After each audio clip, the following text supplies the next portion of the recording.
சுவாமியுமாய் அலைமாடத்தே அம்மனும் வடக்கு கோட்டவா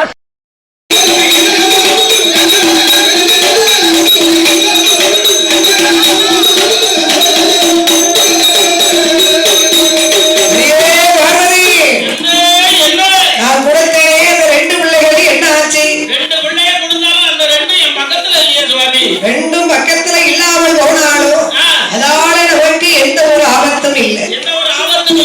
ஆனா இப்ப ஒரு பிள்ளை கேட்ட பாத்தியா है